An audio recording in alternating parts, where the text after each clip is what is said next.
From the crossroads of America in the Hoosier state of Indiana, this is Get In, the podcast focused on the unfolding stories and extraordinary innovations happening right now in the heartland. I'm Matt Hunkler, CEO at Powder Keg, and I will be one of your hosts for today's conversation. I'm joined in studio by co-host Christopher Toph Day, CEO at Elevate Ventures, and Nate Spangle, who is the head of community at Powder Keg. Today's guest is Dr. Alicia Mckoy, founder and CEO of Peak Mind. Most of our brains are meant to mind wonder, is to think of all the things that could happen. A focused brain gets things done, right? That's a mind wandering brain is stress brain. A focused brain is a productive brain.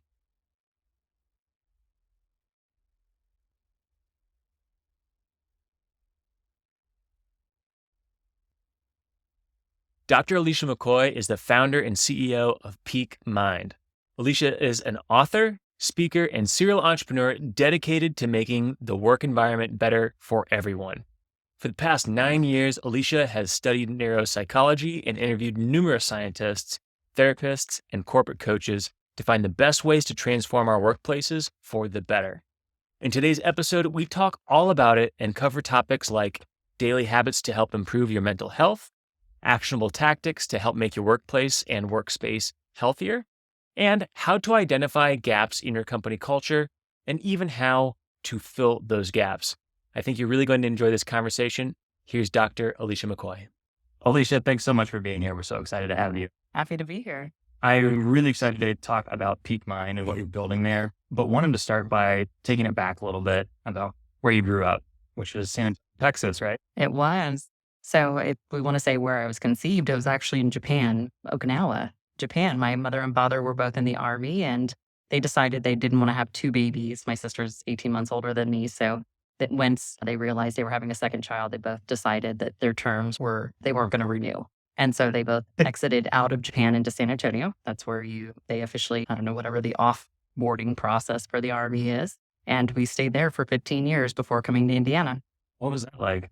It was awesome growing up in the melting pot of America. Tell me about it. I've only been through San Antonio, so I don't actually know what it's like. Because San Antonio has so many army bases, they have, I believe, 5 if they're still all open. That brings a lot of international traffic through San Antonio. Did you say a Billy 5? No, they have 5 different army bases.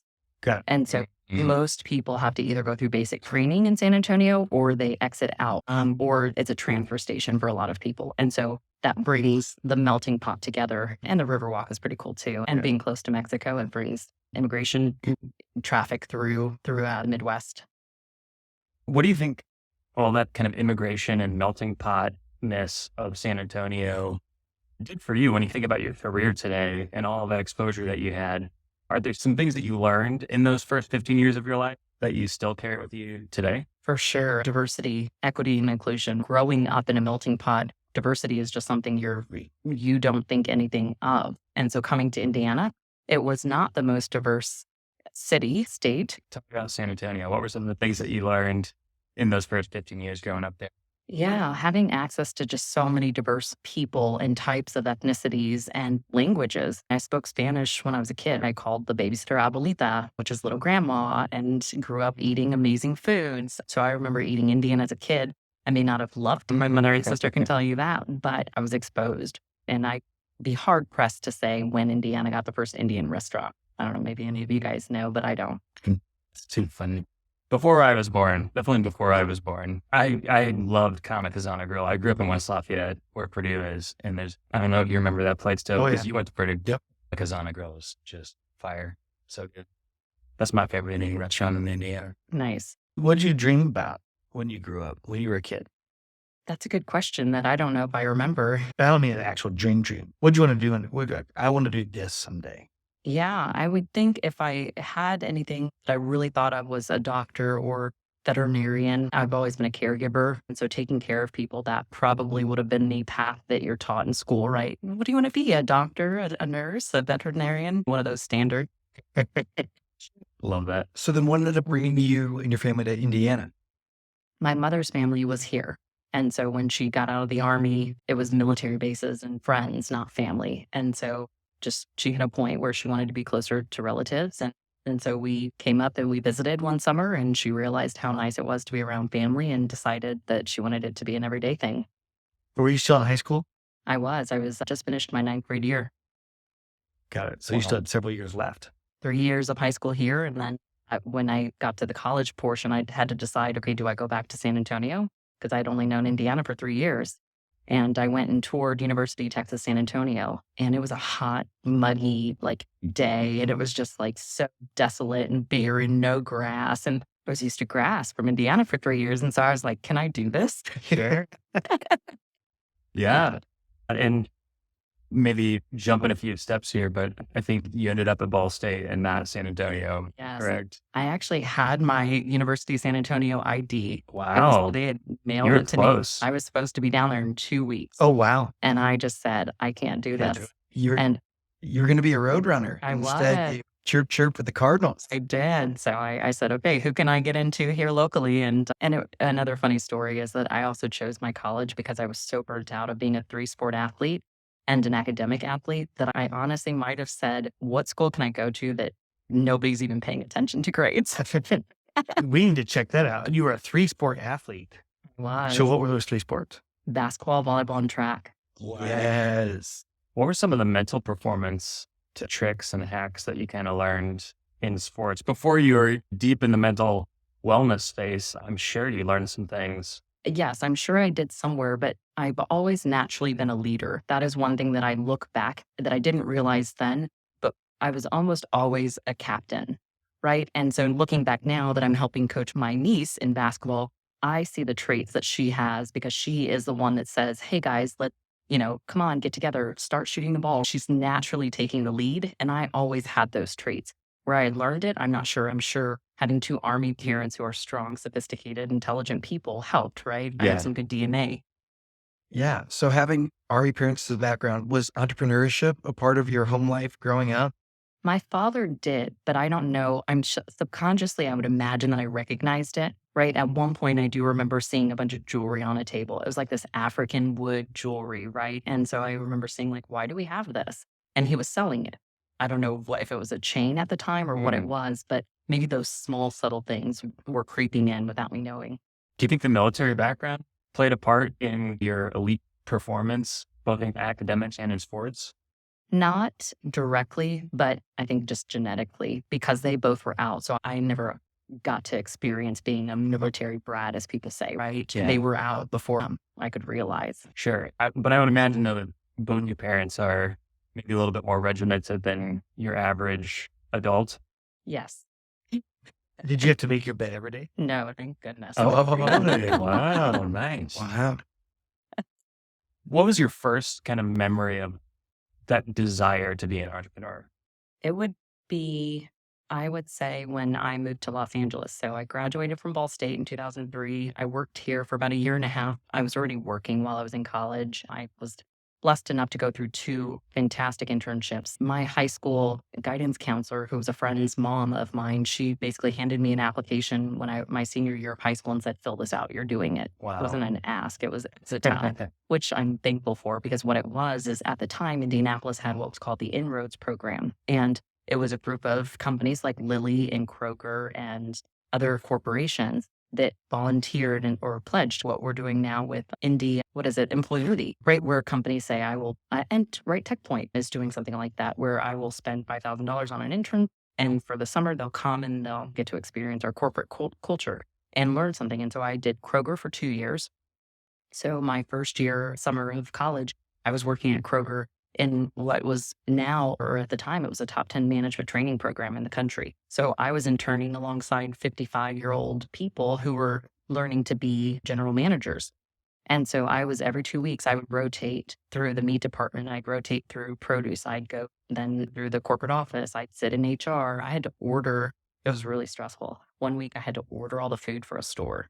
Oh, Can you imagine? so you don't want to mess that up. No. I'm going to take the calls when I didn't order enough cheese puffs or something. Yeah, Hoosiers do enjoy their cheese puffs. Yeah. Was that in Indianapolis or was that in Cincinnati? No, Indianapolis. Indianapolis. And I did Kroger for 2 summers. And then I said, okay, the third summer, I was like, okay, guys, the meat department's getting a little old. What else can we do the It's next up to you a two? little bit. Well, Yeah. let's change it a little bit. And so, since I was studying interior design and marketing, they said, we have nothing in interior design, but the closest would be construction. And so, Duke Construction was one of the corporate partners. And Duke took me in. And so, I worked the junior to senior summer. And then, basically, my senior year of college, I was driving down to Indianapolis and I was working as an employee for Duke. And I just continued that for a year and a half after graduation. And then I said, okay, I'm tired managing middle-aged people and telling the painter to keep the paint off the carpet. Unfortunately, that's your job when you're a project manager in a construction company. That's So, fair. yeah. Did you have a mentor early on there?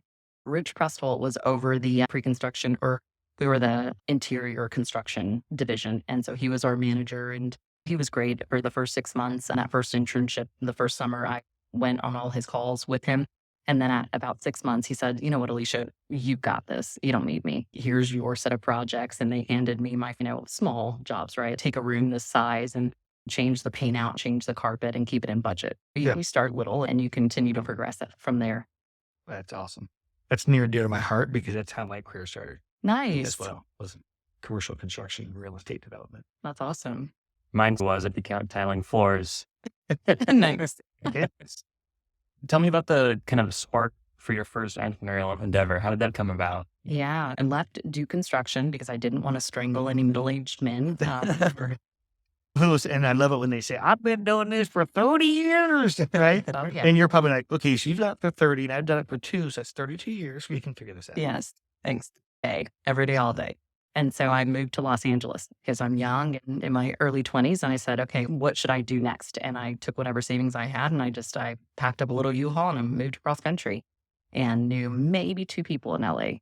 And I took a couple months, 3 months, and I just traveled the city. I learned. And then I said, okay, I need to get a job. And so I went to Craigslist and got a corporate interior design job. A weekend, the Craigslist was the thing back then. It was actually legit and not creepy. And you're living to tell the tale. Yes. It that's worked what out. matters. That's amazing. What did you learn in those first couple weeks in LA, landing in a new big city like that? Yeah. Luckily, I have friends that we traveled internationally. So when I wasn't working the last 2 years of college, I was traveling to cities and different countries. So I probably traveled 30 different places in junior and senior year of college. And so in addition to San Antonio, I was already pretty well traveled. So LA to me, I'd been there before, but I didn't know people. But what I did get to know was the lay of the land. Where are things at? What do I like to do here? Because it was a bigger city like Indiana where you had access to so many different things. And now I was a grown up versus San Antonio or as a kid. So I got to actually enjoy and have fun and get to party a little bit, let my hair down. That's great. What brought you back? Family. Yeah. What brought my mother here to Indiana in the first place here. We were in LA, we were seeing a recession. The writers were on strike. And so that was before the, 08 recession. And so in late 2006, 2007, the writers all went on strike. And that lasted for about a year. The city was just decimated, right? And so it just became hard to be an entrepreneur because I started my first company in 2005. I was working for one of the corporate designers that I had gotten the jobs through Craigslist with, and a phenomenal high-end corporate designer. We were designing hotels and nightclubs, and one of our residential properties was actually the largest residential property in all of Malibu. So a really rich gentleman who has a tower in London, a tower in downtown LA, and owns, the biggest residential property. And so those were the types of customers that we were solving for. I think Michelle Pfeiffer was one of our clients. She was my direct cut. So getting that exposure was amazing. But what I realized is the leadership. When the leadership isn't good, it doesn't matter if you have access to the best things in the world and the best clientele. Yeah. It was so painful and stressful working there. The corporate culture was just broken, and it was all because of the leader. And so a couple of us decided this isn't working. We're smart, intelligent women. Let's try and do it on our own. Let's figure this out. And we did. We met in a Starbucks in LA, or maybe the other coffee place on one of those 2 places. And we said, all right, he's going out of business. And one of the ones actually did. He shut down. Wow. 2 weeks later, we never got our final paycheck. Wow. He was run out of town, my which is goodness. really unfortunate because he was so prestigious. We were designing for the Shumamian brothers, which the SLS hotels were some of the best in the world at the time. Yeah. And so to have that much creativity, and he had a $5 million contract on his desk that he wouldn't sign. The Shumamian brothers wanted to lock him in. We would have been their only interior designer. Wow. $5 million guarantee to just do Wow. any of the nightclubs, any of the hotels, any of the restaurants, and he couldn't sign it. mental well-being got into the way. And even the best of his consultants, one of the women that I started my company with, she was trying to be his business consultant and tell him, hey, look, we've got to get this together. But doing illegal drugs on top of having mental well-being issues just doesn't make for a good business. No. Yeah. No. What are some of those early signs looking back where you maybe started to see some cracks in the system? And for leaders who are listening and leaders around the table here, what are some of those kind of early signs where, hey, maybe you should reach out and start getting some help when things reach this particular point? For sure. When you start questioning, sitting in your car saying, do I want to drive to work today? That was the catalyst for Peak Mind for me. I've Yeah. been a business owner for 10 years. And one day I just was like, I don't even want to go into my own office. It's like, I own the place. They work for me. I'm not happy with that and don't want to see them today. I have the power. And that really started for me to say, okay, what is the steps to take? Yeah. Do I just let them go? Or do I train them? Are they the type of people that we really want in the company? And this was my corporate interior design business that I was started in 2005. And so really took a look at that and said, how do I change it for myself? How do I change it for them so that we never get to this point of burnout again? And then that realizing that it wasn't just me going through that. All of my CEO customers at the time were going through that. I was working in 26 different states. So I was traveling 3 days a week. I was in different states doing corporate $50 million buildings, $25 million buildings. And so all of my CEO customers were all feeling the same thing, right? We design a building and we do a post evaluation and walk in a year later and say, how do you like the building? And then there'd be grumpy, unhappy employees that say, I don't like the break room. We built the break room the way that you wanted it. Why don't you like it? And seeing that time and time again, you start to realize that I don't think you even know what you want. I don't even think you understand what you're saying. You're just saying words to say words. This is such a critical subject because there's the old adage that CEO is the loneliest job in the world. For sure. In humans, and different, everybody's different. I think it's probably hard for most humans to self-admit, right? That I'm struggling, I have an issue, I need to reach out, I need help. Whether it's tapping a friend and getting vulnerable or going to a professional, whatever it Right. might be. So we're probably going to get into kind of then you launching Peak Mind. But this is such a powerful subject, and no doubt that people that are listening to this right now are thinking to themselves, I've been struggling and I don't want to admit it. I don't want my spouse to know, my girlfriend, my boyfriend, whatever it is. Talk about that. Before we jump into the Peak Mind side, what would you say, what have you seen of how people can overcome that white knuckle moment of I don't want to admit I need help because I'm a strong person, right? And I can brute force my way to success in this role. Yeah, I think it's going to come out one day, whether it comes out in a healthy way or I say, and my quote is burnout leads to act out. How you act out. Do you get too drunk? That turns into a DUI and now you're facing legal charges and now you're like, okay, I have to do something. Or do you black out? Or do you, so many different things, unfortunately, are the catalyst for change. And unfortunately, a lot of us have to feel that pain. I don't know why, that's human nature. Okay, dang it. Now I have to address it. Or you see it and witness it in somebody else, right? Which is my modeling and talking about how your success, how you overcome things is helpful for other people, because that is a motivator for others. And so the more we have that men share, the more that other people share their journey and their story and their struggle can help somebody else. And so there's so many different ways to move people forward. Nudging, we'll get into with Peak Mind, right? That's one of the sciences that we look at, but it can be done. And luckily the pandemic, I believe, has thrust that into the forefront, and way more people are talking about their vulnerabilities and their stressors these days than ever before, which is the blessing in disguise of the pandemic. Quick break from our normal programming. I have Erica Schweier, COO from Elevate Ventures, here in the studio today. Erica, thanks for being here. Yeah, thanks for having me. And you're going to tell us a little bit about this Rally Innovation Conference that's coming up. Yep. So it's the largest cross-sector innovation conference in the world. We're going to feature 6 innovation studios. So think hard tech, software, sports tech, ag and food, healthcare, and entrepreneurship is going to kind of be our catch-all. I love that. Tell me, who's it for? Yeah, it's for innovators, entrepreneurs, investors. Honestly, anybody probably listening to this podcast. And it's going to be a multi-day thing that's happening in downtown Indianapolis. Yep. People coming in from all over the country and maybe even all over the world to be here. That's our hope. Yep. And the dates are actually August 29th through the 31st. Perfect. And if people want to find out more information about speakers, tickets, things like that, where can they go? Yeah, so they just go to rallyinnovation.com and sign up for communications. They can also get their tickets. I love it. You heard it here, rallyinnovation.com. We'll see you there. Yeah, absolutely. So 10 years, right? You're working interior design. You're sitting in your car, not wanting to go into the building. And you're like, is that your moment of what do I want to do? Is Yeah. that what led you to launching Peak Mind? It is. It was the moment that I said something has to change because I'm either we close the company down or it's got to change and it's got to be better. And that was about 10 years in business. And so I said, how do I spend the next 10 years working smarter, not harder? And at that time, I said, okay, I need to look for assistance. And so I hired 2 women who are business strategists and I worked with them for a year and a half. And they put me through homework every 2 weeks and gave me all sorts of forms and asked me what my purpose and passion is. And I say I dumped my entire brain out onto the table and said, you guys figure it out. Tell me what I should do for the next 10 years and what do I need to cut that's not bringing us profit and not and bringing us joy? And what do I do moving forward and do more of?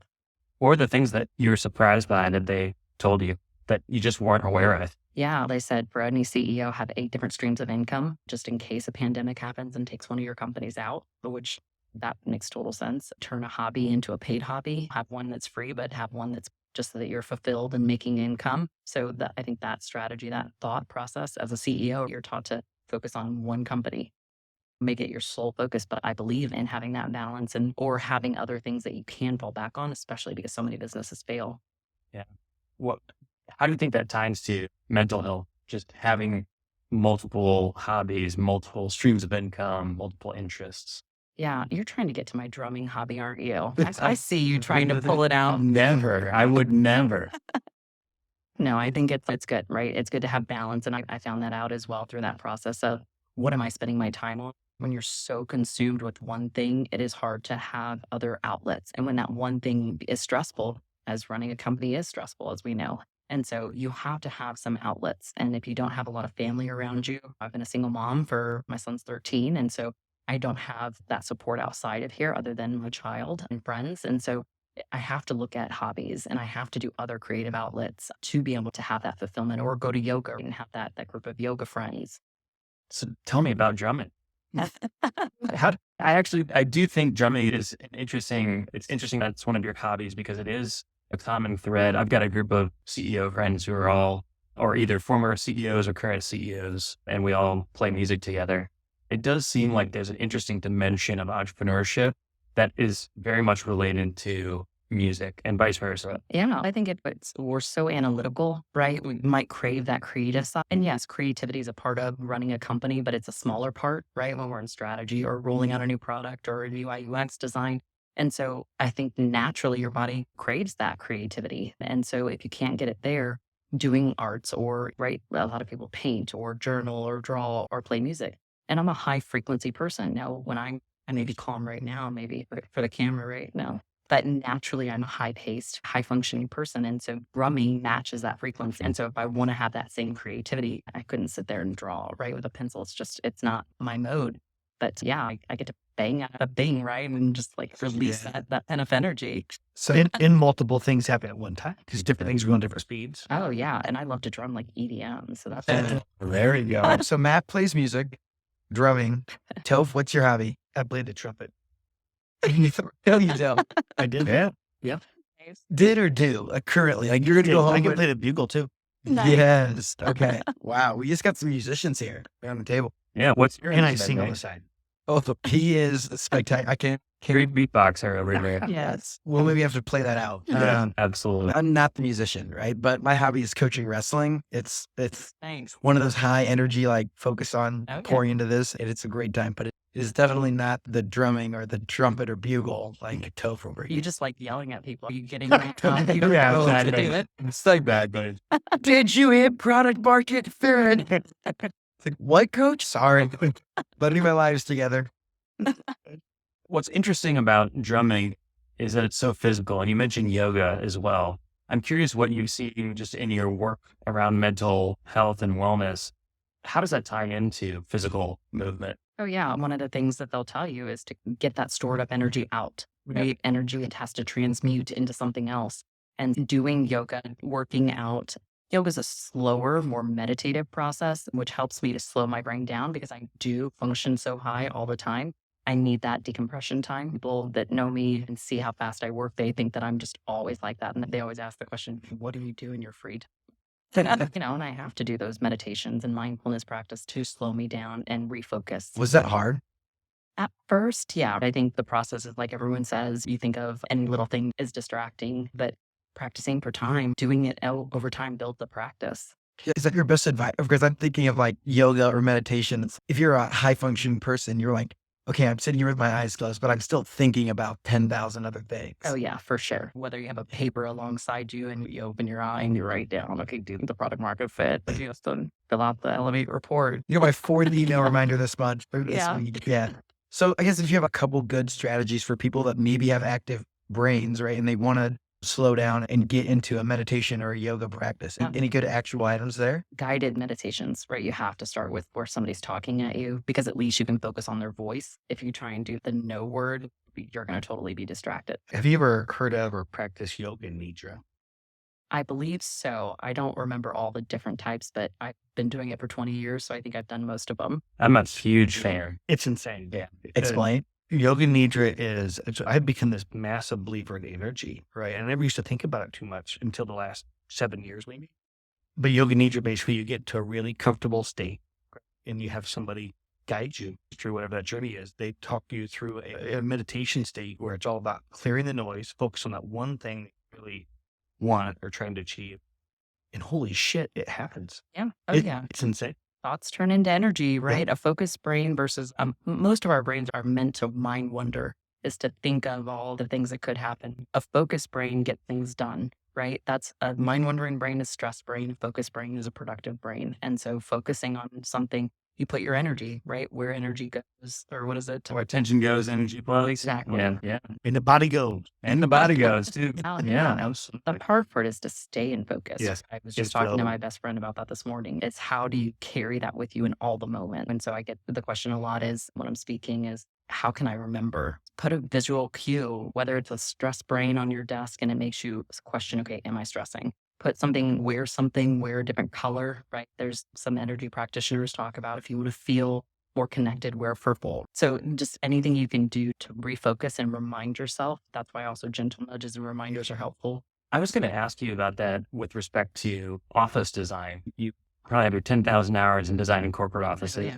Yeah. What are some of the things that either are mistakes that you see across the board, or it's like low hanging fruit for people who are trying to design an office space, whether it's a home office or a corporate office? Yeah. The easiest thing, the first thing I would tell a company to do is to a wellness room or a quiet room. Give people a space to decompress. You have to be able to allow somebody to take that 5, 10, 15 minutes to just decompress. We are all functioning. There's so much stimuli in a workplace, and it can be a small space. It doesn't have to be a huge room. But just if you were to start anywhere, I'd say just do that first. But then, My favorite space at 16 Tech. yeah, they're awesome. But there's a list of other things to do and to reassess. But what I also tell companies, and I'm doing this for so many years, is that you have to build culture in the building for your people. You can't just design a Google office. And I had a lot of clients when Google became popular say, I just want to design us the Google office. And I said, no, your people aren't Google people. We're not doing that. Yeah, be who you are. Right. Yeah. And ask. And that's the 3 C's that we have in Peak Mind is comprehension, understanding, truly understanding your people, understanding your needs as a culture, and then building in the rest. Pitch us on Peak Mind. Give us like the high level and then let's go deep. Yeah, we're just empowering employees to thrive, right? Meeting them where they are. We provide 150 action steps to disrupt stress during the workday because stress is going to happen. We have different moments of stress. Some is healthy, but most of it's chronic stress, which is killing us. The CDC states that 80% of diseases are caused by stress. It's now one of the 5 top pillars for the Attorney General of the United States. Wow. If you go to his website, workplace stress is on there. So we have to do something about it. And not everyone wants to meditate or do yoga. They're not there yet. And so how do we meet the rest of the people where they are when they're not right? We have to do it in small, very minute, gentle nudges until they're ready to maybe go to a therapist or to do yoga or to go drum it out, whatever it is. I love it. So we had a little bit of a stressful situation leading into this podcast with our recording equipment, right? So if, let's say this podcast was a customer of Peak Mind, mad stressing out about recording mics, what would the starting point be and what would like actual product adoption look like for a member of a company? Yeah. So he could go to his phone or his laptop and say, he could either give feedback to the platform, right? If he just wants to vent, if he's a journaler, if he wants to just say the words, right? Some people need to be heard. And so that we give them an avenue to be heard. And what we're doing on the back end is using neuro-linguistic programming into our algorithm to train us on how he speaks, right? I say that I'm a happy-go-lucky person, so I end things with an exclamation mark or a smiley face, right? That's my happy day, my normal. If I don't do that, then it's showing that, okay, Alicia's not mad. If I just end with a period, it's just not my natural language processing and my natural speech. And so our technology is helping to understand that so that then it can give him an action step to do based on his needs. If he said, no, I'm not going to do yoga, and we can give him another one of the 150 ways to lower his stress based on the workforce environment that we know. So we're taking data and making the best out of it and trying to meet each person's needs. And so you get different action steps and different resources.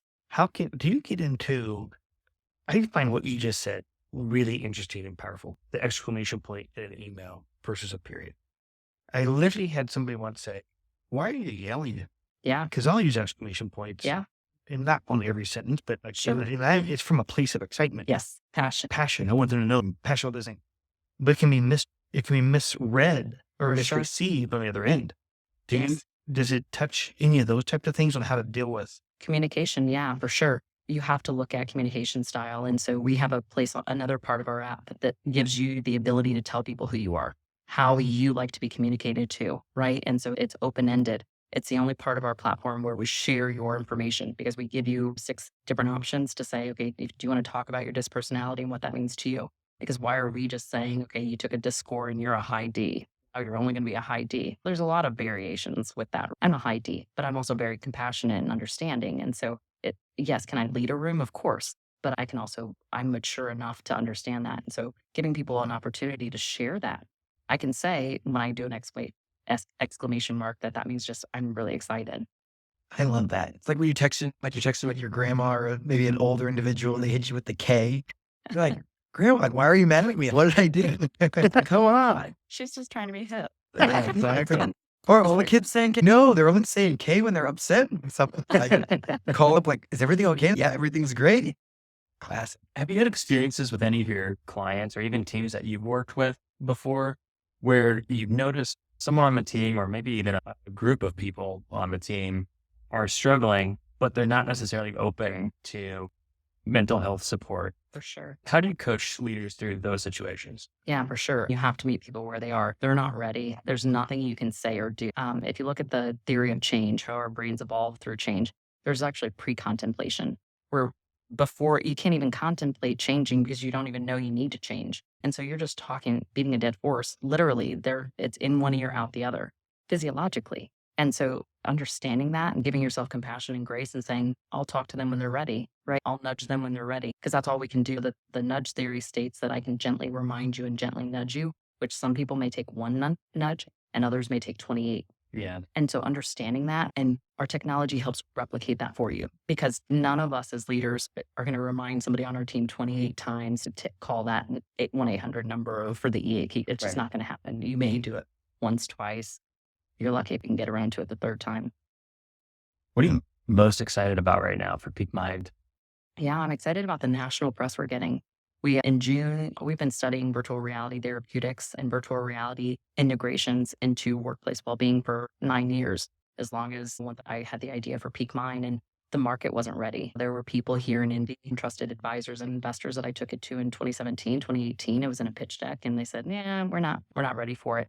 And so we've been listening. And in June of last year, we really saw the indicators, right? More talk in major news articles about virtual reality in the workplace, virtual reality therapeutics. Salesforce, in one of our partner calls, they said, wait, you have a virtual reality integration? They were like, every meeting, that should be the lead. We love the platform, but we're as the partner with them right now for the platform. But they were like, the VR is something we can take internationally and we can sell the platform through that. And that really started us to talk about that. And so I'm excited because I understood how powerful virtual reality immersion therapy can be. Some articles say that it's 7 times more effective. Yeah. So if I just tell you to stop stressing and I tell you to go do yoga, right? If I show you yoga and I can put you into an immersive yoga studio, you're 7 times more likely to actually go do it and to retain the information that I told you. So is that the type of, like, you throw on a VR headset and you're in a yoga studio We don't have that one yet. Okay. I just thought about that and I'm gonna. Or like in Toph's case, maybe like front row at a rock show, just like getting your stress out with some Yeah. headbang in the quiet room. We do have music options. We have beaches. We've got a rustling fire that you can look at the fire pit, right? Because that movement, that color is soothing to some people. Our law enforcement officers have said, put me in front of a stream. Just put me in by a river. Just let me watch the water. I'm like, heck yeah, I'll do that every day. If that is what gets you as a manly person to finally take time and go into that meditative state, whether you call it meditation or not, it really is. Yeah. Because you're focused on one thing. You're focused on the water. That's so cool. That's really neat. For those who, whether they have VR or don't have VR, and maybe they don't have a subscription to Peak Mind yet, what are kind of your top 3 tips to start practicing mindfulness or exploring mindfulness or de-stressing? Yeah, Google, right? Or go to YouTube. There are so many free options. I'll start playing around, test them out. And the first one you pull up may not be for you, but there's so many different ones. Just start going through and try it because something's probably going to stick. Or talk to other people. Go to a class if you need a community, right? There's so many different yoga studios, so many different mindfulness practices that you can do here in town. There's, I think, one on the north side, right? That's like a heated floor and they do mindfulness, guided mindfulness. Oh, I know some people I'm on a board with that go there. Love that. So what's a success story? Sort of a success story that kind of pops out in your mind, or maybe a struggle and then a success story with one of your clients out there without naming names. But yeah, I think a struggle would be one of our clients. They needed to really get the platform. We talked to them for maybe 3-4 months beforehand. And then the reason they picked up the phone and became a client was they had a suicide. or They knew their people were struggling. They knew they didn't have a solution to help empower them to thrive. They didn't realize how bad the incident would be, but that was the motivating incident for them to pick up the phone. And so to walk through that crisis with companies, and unfortunately, they're not the only ones, right? So that's the word. I hate to see that. How are they doing today? The company. They actually disbanded. They were a franchise and they sold because they actually had 2 more employees go on suicide hold. They were in an industry that was very stressful. I won't list it because, they sold because the owners just couldn't, and the top leaders couldn't keep stomaching it. And they didn't know we can help, but we can't change overnight. Cultures take 3 to 5 years to change. So we're not going to help everybody overnight. We can start to nudge them in the right direction. So the sooner you start a product like ours, the better your chances, especially because we know that so many people are stressed these days. Yeah. Yeah. So for leaders in the space that might be listening right now, obviously, first thing, go get your company in talks with Peak Mind and help bring that to the workplace. But is there something that if you want to create a healthier culture, something that leaders can start doing today to help for tomorrow and next week? Talk. I say talk. You have to communicate. People are craving your words as a leader. They are craving your passion. Whatever it is, get on and sing a silly song, do a beatbox, build that relationship with them because they're craving that in the world. Loneliness is an all-time high. So be that voice for them, remind them of what your purpose and passion is as a company to help motivate people because that'll at least bring them to the table and start to build that connection. Enter the part of the episode that is the rapid fire questions. Lightning Ready? round. Lightning round. All right. All right. Outside of the amazing entrepreneurs, what is Indiana known for? Cows. Yeah. I like it. All right. What is one hidden gem in Indiana? Good fit, especially 38th Street. All the Street. international food. Oh, Yeah. International Food on 38th Street. I love that. Okay. Who is someone that we need to keep on our radar? Someone who's doing something big. Dr. Alicia E. Mckoy. Oh, I love it. They're the best kids I've heard. Let's go. Bam, mic drop. Yep. I love it. I love that too. Alicia, this has been amazing. Thank you so much for taking the time to share your journey and talk about such an important topic. I'm hopeful that we're going to continue to talk about this on future episodes, have you back on the show, keep doing awesome work. Awesome. Thank you so much. Yeah. Great to chat. Thanks, Alicia. Good work. This has been Get In, a Powder Keg production in partnership with Elevate Ventures. And we want to hear from you. If you have suggestions for a guest or segment, reach out to Matt or Nate on LinkedIn or on email. To discover top-tier tech companies outside of Silicon Valley in hubs like Indiana, check out our newsletter at powderkeg.com/newsletter. And to apply for membership to the Powder Keg executive community, check out powderkeg.com/premium. We'll catch you next time and next week as we continue to help the world get in. Since you just listened to this podcast, you might be thinking about starting one for your company. Lucky for you, our partners over at Casted have you covered. Casted is the first and only podcast and video marketing platform made specifically for B2B brands. I love this about them. The platform makes it possible to publish, syndicate, amplify, and measure the value of your podcast and video content. In fact, we use it for our podcast here at PowderKeg. And if you're a startup, you should listen up because Casted for Startups is definitely for you. They are offering exclusive deep discounts of up to 82% off retail price for qualifying startups. Connect with Casted at casted.us/powderkeg.